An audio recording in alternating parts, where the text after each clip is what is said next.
Hello everyone, আমি মিষ্টি হাসি চলে এসেছি একটা ছোট্ট মিনি ব্লগ নিয়ে। কমেন্ট করে অবশ্যই জানিও ব্লগটা কেমন হয়েছে। আমরা যখন কোথাও বাইরে খেতে যাই, স্পেশালি হাজব্যান্ডকে নিয়ে, তখন কিন্তু আমরা আমাদের প্যারেন্টসকে একবারও জিজ্ঞাসা করি না, বা হয়তো মনে মনে ভাবি দূর ওরা গিয়ে কি করবে, আমরাই আনন্দ করব। কিন্তু এটা উচিত নয়। তাদেরও কিন্তু মনের কোনো একটা সুপ্ত ইচ্ছা থাকে। তারা হয়তো লজ্জায় বা ভয়ে বলতে পারে না মেয়ে জামাই কী মনে করবে বা ছেলে বৌমা কী মনে করবে। তাদের ইচ্ছাটা কিন্তু তাদের সংসার, স্বামী, সন্তান, ননদ, শাশুড়ির মধ্যেই ইচ্ছাগুলো চাপা পড়ে গেছে।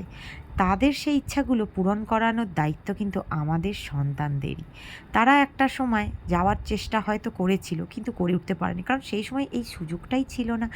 এখন কিন্তু আমরা বেশিরভাগই মানুষ বাইরে খেতে স্বাচ্ছন্দ্য বোধ করি, কিন্তু আমরা প্যারেন্টসদেরকে কখনোই নিয়ে যাই না।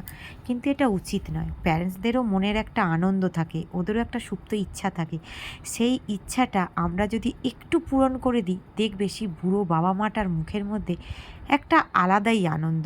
আমাদেরও কিন্তু অন্যের আনন্দ দিয়ে নিজের আনন্দটাকে না উপভোগ করে নেওয়াটা উচিত, তাই না? তোমরা বলো, একটু বাবা মার মুখে যদি একটু হাসি ফোটাতে পারি, সেই হাসিটার মধ্যে একটা আলাদাই আশীর্বাদ আছে। যাই হোক, কেমন লাগলো ব্লগটা অবশ্যই জানি।